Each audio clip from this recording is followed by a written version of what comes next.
Welcome to Whispers of Connection, where the heart's journey unfolds in the most unexpected moments.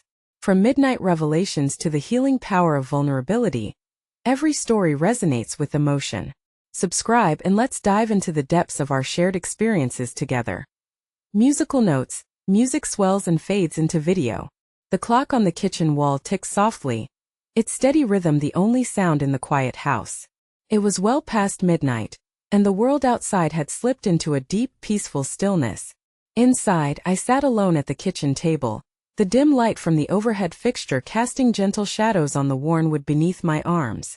The coolness of the tile floor brushed against my bare feet as I shifted restlessly, unable to find comfort in sleep. My name is Sarah Bennett, and these late-night hours had become my refuge, a place where the noise of the day faded away, leaving me with nothing but my thoughts and the hum of the refrigerator. I often found solace in this solitude, the kitchen becoming a sanctuary where I could breathe without interruption. The scent of brewed coffee still lingered faintly in the air, mingling with the faint aroma of vanilla from a candle I had lit hours earlier. Outside the window, the moon hung low, its silver light casting a soft glow across the empty street.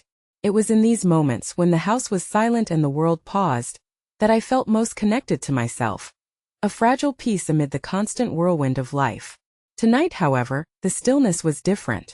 There was a subtle tension in the air, a quiet waiting that made the familiar space feel unfamiliar. My mind wandered, restless and uneasy, tracing the worries that had been creeping in over the past weeks. I rubbed my temples, trying to ease the tension, but the quiet only seemed to amplify the thoughts. Just as I was about to stand and stretch, the kitchen door creaked open softly, a hesitant sound that made me look up. Lily, my daughter's silhouette, appeared in the doorway, framed by the faint light from the hallway behind her. She moved slowly, almost cautiously, as if unsure whether she belonged in this quiet, lonely space where I had been sitting. Lily was 16, with the same dark hair and thoughtful eyes that always seemed to hold more than she let on. The shadows softened her features, but I could see the weariness etched lightly across her face. She paused, then stepped fully into the kitchen, the floor beneath her feet silent as a whisper. I didn't say anything at first. I simply watched her, the surprise of her presence breaking the stillness between us. She settled quietly at the table across from me, her hands folded in her lap. There was a fragile hesitance in her posture, as though she was holding back the words that wanted to spill out but wasn't sure how to begin. I wanted to reach across the table, to bridge the distance I suddenly felt too keenly, but I waited, giving her the space she seemed to need. After a long moment, Lily's voice came, low and tentative, barely louder than the ticking clock. "Mom," she said softly, as if testing the sound of the word in this hushed world. I nodded, encouraging her without speaking. The silence stretched again, heavy and expectant, until she finally took a breath and began to speak. "I can't sleep," she admitted, her gaze dropping to her hands. "There's a lot on my mind." The vulnerability in her voice surprised me. It was the kind of honesty I hadn't heard in a long time, the unguarded admission of uncertainty and worry. I felt a swell of something, concern, empathy, love, rise inside me, and I reached out then, placing my hand gently over hers. "You can tell me anything, Lily," I whispered.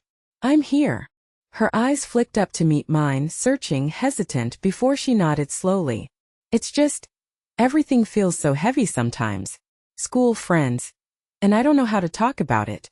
The words were raw, unpolished, but they carried a weight I hadn't fully realized she was carrying alone. I squeezed her hand gently, my heart aching with the knowledge that she had been wrestling with these feelings in silence. The kitchen, bathed in soft light and quiet shadows, seemed to hold its breath alongside us. Outside, the world remained still, but inside, a fragile connection was beginning to form, delicate and unspoken. Lily's presence here, in this late-night solitude where I had sought refuge, was unexpected but deeply needed. It was a small, tentative step toward breaking down the walls that had grown between us, a moment of vulnerability shared in the stillness of the night. As she spoke, I noticed the subtle rise and fall of her breath, the way her fingers trembled slightly beneath my touch. I realized how long it had been since we'd shared a conversation like this, one free from distractions or interruptions, where the only thing that mattered was the truth between us. The kitchen, usually a place of routine and quiet comfort, was now transformed into a space of fragile openness, a sanctuary for the unspoken. I wanted to say so much more, to assure her that she was not alone in feeling overwhelmed, that her fears were valid and that I would stand beside her through whatever came. But for now I held my silence, letting my presence speak louder than words. The night stretched before us, vast and uncertain, but in this small corner of our home, a beginning was unfolding, a soft, steady light breaking through the darkness. The clock continued its steady ticking, marking the passage of time as mother and daughter sat together in the quiet kitchen, two hearts quietly reaching out in the fragile embrace of shared solitude. Lily's fingers twisted nervously in my hand, her eyes fixed on a spot just beyond the kitchen window where the stars flickered faintly in the night sky. Her voice, still quiet, began to unravel the tightly coiled threads of worry she had carried alone for so long. "I've been feeling lost," she confessed, each word deliberate, as if testing their weight in the air. "Like I'm pretending to be okay when I'm not. I don't know how to tell you or anyone without feeling weak." Her breath hitched and a single tear escaped, trailing down her cheek. I brushed it away gently, my heart aching with the rawness of her pain. "You're not weak, Lily," I said softly, my voice thick with emotion. "It's okay to feel like this. You don't have to carry it alone." I waited, giving her time to gather herself, the silence between us a fragile cocoon. She swallowed hard, nodding, then continued. "It's school mostly. The pressure to get everything right, to keep up with friends who seem so sure of themselves. I feel like I'm falling behind, even though I try so hard." Her hands trembled, fingers gripping the edge of the table. "And sometimes I just want to disappear, to stop pretending that everything's fine." Her words hung heavily in the air, each one a small crack in the barrier she built around herself. I saw the struggle behind her eyes, the fear of judgment, the loneliness that came from feeling misunderstood. My own throat tightened as I realized how deeply she had been hurting in silence. "I'm here," I whispered, my fingers tightening around hers. "Whatever you're feeling, you can tell me. I want to understand." The kitchen lights cast a warm glow over us, a quiet witness to the unfolding of truths long hidden. Lily's gaze flickered up, meeting mine with a vulnerability that made my chest ache. "Sometimes I'm scared," she admitted, voice barely audible. "Scared that I'm not good enough, that I'll never be enough." Her breath trembled, and I saw the tears glisten in her eyes again. I reached across the table, pulling her gently into a hug. She hesitated for a moment before leaning into me, the tension in her body slowly melting away. The embrace was silent but spoke volumes, an unspoken promise that she was not alone in this. In that moment I felt my own emotions surface, a mixture of sorrow and fierce protectiveness. I had underestimated the depth of her struggles, the weight she had borne without complaint. The raw honesty between us was both painful and healing, a fragile bridge stretching across the space that had grown between mother and daughter. As we sat there, wrapped in the quiet warmth of shared vulnerability, I became aware of a faint sound from the hallway, a soft, careful footstep. Mark, my partner, stood just beyond the doorway, his eyes gentle and understanding as he listened without interrupting. His presence was a quiet reassurance, a steady anchor in the midst of our emotional storm. He didn't say a word, simply giving us space while offering his silent support. The knowledge that he was there, watching over us with quiet care, gave me strength. I squeezed Lily's hand once more, drawing comfort from the sense of unity forming in that small kitchen sanctuary. The conversation continued, slow and unhurried, with Lily revealing more of her fears and frustrations. She spoke of moments when tears threatened to spill but were held back by the need to seem strong. She shared the loneliness of feeling misunderstood by friends and teachers, the pressure to fit into a world that often felt overwhelming. I listened, my heart open and attentive, holding her words close. There were pauses between her sentences, filled with the weight of unspoken thoughts and emotions. We shared tears and whispered reassurances, the silence between us punctuated by the soft sound of breath and the steady ticking of the clock. "I don't want to disappoint you," Lily said finally, voice trembling, "or make things harder for you and Dad." The vulnerability in her admission was raw and profound, a glimpse into the depths of her inner turmoil. "You could never disappoint me," I replied firmly, brushing her hair back from her face. "We love you exactly as you are, and we want to help no matter what." The words came from a place of unwavering love, a promise to stand beside her through the darkness and the light. Mark stepped quietly into the room then, his presence gentle but steady. He moved to sit beside us, wrapping an arm around my shoulders and then around Lily's as well. The three of us sat together in the soft glow of the kitchen light, a small circle of warmth and support in the stillness of the night. His voice was low and soothing as he added, "We're in this together. Whatever you're facing, you don't have to do it alone." The reassurance in his tone wrapped around us like a protective shield, softening the edges of fear and uncertainty. Lily leaned into us, the tension in her body easing as she felt the weight of her burdens shared. The kitchen, once a place of quiet solitude, had become a haven for honesty and connection. The vulnerability we shared created a fragile but unbreakable bond, a foundation for healing and understanding. As the hours slipped by, we talked through the tangled emotions and unspoken worries that had accumulated over time.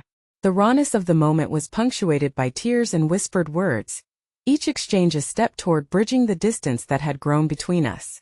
In those quiet hours, the kitchen transformed into more than just a room in the house. It became a sanctuary where truth could be spoken without fear, where love was the language that held us together. The night stretched on, slow and steady, carrying with it the promise of new beginnings born from shared pain and hope. Lily's breathing steadied as the storm of emotions settled, and I felt a deep sense of gratitude for this unexpected moment of closeness. The fragile openness between us was a beacon in the darkness, a reminder that even the deepest fears could be faced when met with compassion and understanding. Mark's quiet presence remained a steady comfort, a silent vow that our family would navigate these challenges side by side. The kitchen, bathed in soft light and the gentle hum of the night, held the whispered truths of a family beginning to heal, one fragile word at a time. The kitchen felt different now, warmer, somehow more alive. The quiet had given way to a steady rhythm of shared breaths and soft words, a sanctuary where the difficult truths we'd long avoided could finally be faced. Lily sat between Mark and me, her shoulders still trembling from the weight she'd carried, but her eyes held a flicker of something new, hope perhaps, or the fragile courage that comes from being seen. "I guess I've been holding on to a lot of things," Lily said quietly, breaking the silence that had settled after our earlier conversation. "Things I didn't want to admit, even to myself." Her voice was small but steady, and I could see the relief in her expression as the walls around her started to crumble. I nodded, reaching out to tuck a loose strand of hair behind her ear. Sometimes the hardest part is letting those things out, but once they're spoken, they lose some of their power. The kitchen light above us cast a soft glow, illuminating the gentle lines of her face and the vulnerability etched there. Mark shifted closer, his hand resting lightly on Lily's back. "We all have moments we don't know how to handle," he said quietly. "What matters is that we face them together." His words were steady, a promise more than advice, and in that moment, the three of us formed a quiet circle of support. Lily took a deep breath, her gaze moving between us. "I felt so alone with all this," she admitted. "Like I was the only one struggling. And maybe because I didn't want to burden you or Dad, I just kept it inside." The honesty in her voice was raw, a brave confession that echoed in the stillness around us. I squeezed her hand gently. "You're never a burden," I told her. "And your feelings matter, more than you know." The words were simple but heartfelt, a reassurance I hoped she could carry with her beyond this night. The conversation shifted then, moving toward the misunderstandings and unspoken worries that had grown between us. Lily spoke of moments when she felt I didn't understand her, when my attempts to help had felt like pressure instead of support. I listened carefully, absorbing her words without interruption, allowing her to express the frustration she had kept locked away. "I know I haven't always gotten it right," I said softly when she finished, "but I want to learn to be better for you." The admission felt both humbling and necessary, a bridge extending toward healing. Lily's eyes glistened with tears, but she nodded, a small smile breaking through the tension. Mark joined in then, his voice steady and warm. "We're all learning as we go. What matters is that we keep trying together." He reached out, pulling us both into a gentle embrace. The comfort of his arms around us was grounding, a tangible reminder that we were not alone in this journey. For a long time we sat like that, three hearts connected in the quiet warmth of the kitchen. The weight of unspoken fears began to lift, replaced by a shared determination to face challenges as a family. The vulnerability we had embraced was transforming pain into a new foundation of trust. Lily broke the silence with a small laugh, the sound fragile but genuine. "It feels strange," she said, "to finally say these things out loud, but it also feels freeing." Her smile grew, tentative but real, and I felt a surge of hope that this moment could be a turning point. I reached for the kettle on the stove, filling cups with hot tea to warm our hands and soothe the lingering tension. As the steam curled upward, I watched my family gathered in this small, familiar space, a place that had become so much more than just a kitchen. Mark poured the tea carefully, handing a cup to Lily and then to me. We sipped in comfortable silence, the warmth spreading through us like a balm. Outside, the night deepened, but inside, the light felt steady and bright. We talked then about the future, not in grand declarations but in small promises. Promises to listen more, to be patient, to keep the lines of communication open even when it was hard. The kitchen became a sacred space where those commitments were made, simple but powerful. Lily's eyes shone with a mix of relief and determination. "I want us to be able to talk like this more often," she said. "Not just when things get tough." Her words felt like a gift, a bridge built from vulnerability and love. I nodded, my heart full. "Me too. This is just the beginning." The thought filled me with both hope and resolve. We were stepping into a new chapter, one where honesty and support would guide us through the shadows. Mark smiled, his expression gentle. "We'll take it one step at a time together." His words wrapped around us like a protective shield, steadying the fragile hope growing between us. The clock on the wall continued its quiet ticking, marking the passage of time as our family found its way back to each other. The kitchen, once a place of solitude and silence, had become a sanctuary of healing and connection, a space where pain was acknowledged and transformed into strength. As the night wore on, we lingered there, savoring the sense of closeness that had blossomed from our shared vulnerability. The past misunderstandings and unspoken worries no longer felt like barriers but stepping stones toward a deeper bond. In that softly lit kitchen, surrounded by the gentle hum of the night, we began to rebuild the trust that had frayed. It was a delicate process but one filled with promise. The promise that even in the darkest moments, love and understanding could light the way forward. The days that followed the night in the kitchen unfolded with a quiet tenderness I hadn't anticipated. The weight that had lingered between Lily and me seemed lighter now, as if the conversation we shared had gently lifted a veil, revealing a newfound openness. The kitchen, once a place I sought out for solitude, had transformed into a symbol of connection and healing, a reminder that even the smallest moments could reshape the fabric of our family. Morning light spilled through the curtains, casting soft patterns across the table where Lily and I now found ourselves sharing breakfasts with an ease that felt almost new. Our conversations were different, less guarded, more honest. She would talk about school, her friends, and sometimes, the worries that still whispered in the corners of her mind. I listened with a patience that surprised me, mindful of the fragile trust we were nurturing. One afternoon, as I prepared dinner, Lily hovered nearby, offering to help chop vegetables. Her presence was a quiet comfort, the simple act of cooking together weaving a thread of normalcy through the days. Mark joined us too, his easy laughter filling the space and reminding me of the strength in our shared commitment. The kitchen had become more than just a room. It was a sanctuary where we could be ourselves, free from the masks we once wore.